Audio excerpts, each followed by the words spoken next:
50,000 soldiers marched into the desert and were never seen again. But did they truly vanish, or was their fate rewritten by those who came after? Some stories survive for thousands of years not because they are proven, but because they refuse to be explained. This is one of them. It begins in the ancient world with an empire at its height, and an army sent into one of the most unforgiving landscapes on Earth. And somewhere in that journey, history says they disappeared completely.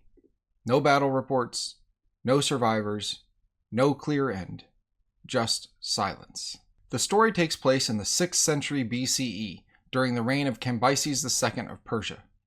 Cambyses had already conquered Egypt, bringing one of the greatest civilizations in the ancient world under Persian control. But Egypt was not fully quiet, and deep in the desert lay the Siwa Oasis, home of the famous Oracle of Amun. According to later accounts, Cambyses sent a large force, said to be around 50,000 men, across the western desert. Their mission is unclear. Some say it was punishment, others say conquest, others suggest something more symbolic, an attempt to reach the oracle itself.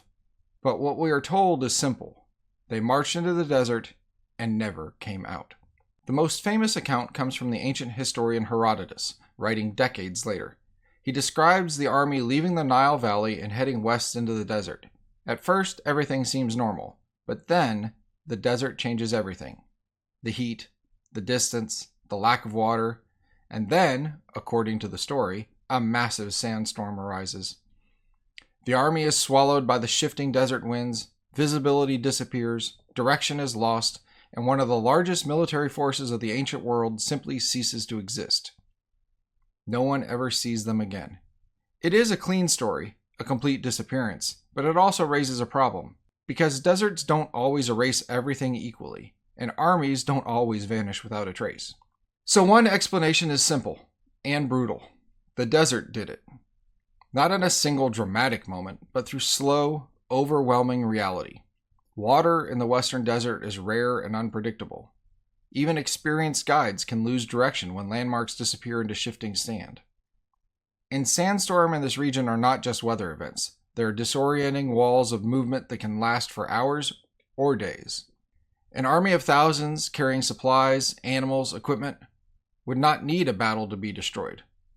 Only confusion, only distance, only time. But even this explanation has a weakness. Because if something that large was lost in the desert, you would expect at least some trace. A route, a campsite, remains, something. And that is where the story begins to shift again. There is another possibility, and it has less to do with sand and more to do with storytelling. Our main account comes from Herodotus, and while he is one of the most important historians of the ancient world, he was not an eyewitness. He was collecting stories, some decades after the events he describes.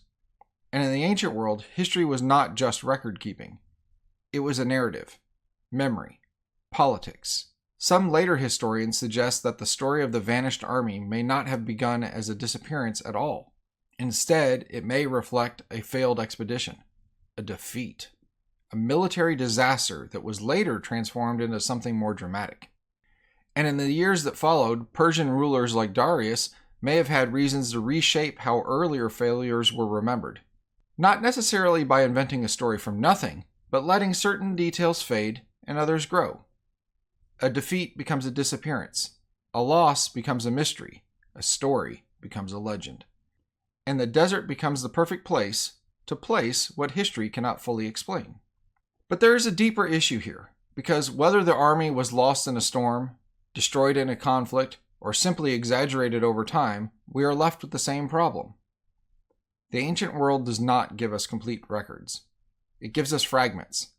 And those fragments survive not because they are perfectly accurate, but because they are remembered, repeated, and written down by people far removed from the events themselves. So at a certain point, the question stops being, what actually happened to the army, and becomes, why did this version of the story survive at all? There is a well-known idea amongst historians that captures this tension.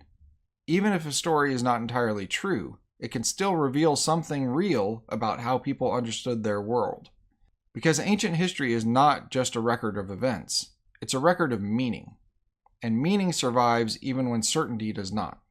The Lost Army of Cambyses sits in that space between fact and memory. Maybe it was destroyed by the desert. Maybe it was lost to history and reshaped by later accounts. Or maybe the truth lies somewhere in between. But after more than 2,000 years, one thing is clear. Some stories don't survive because they are fully understood. They survive because they refuse to disappear. If you enjoyed this journey into one of history's strangest mysteries, be sure to subscribe to Earth's Curious Past for more curious stories from our world's forgotten past. Whatever the truth may be, history is stranger than it seems.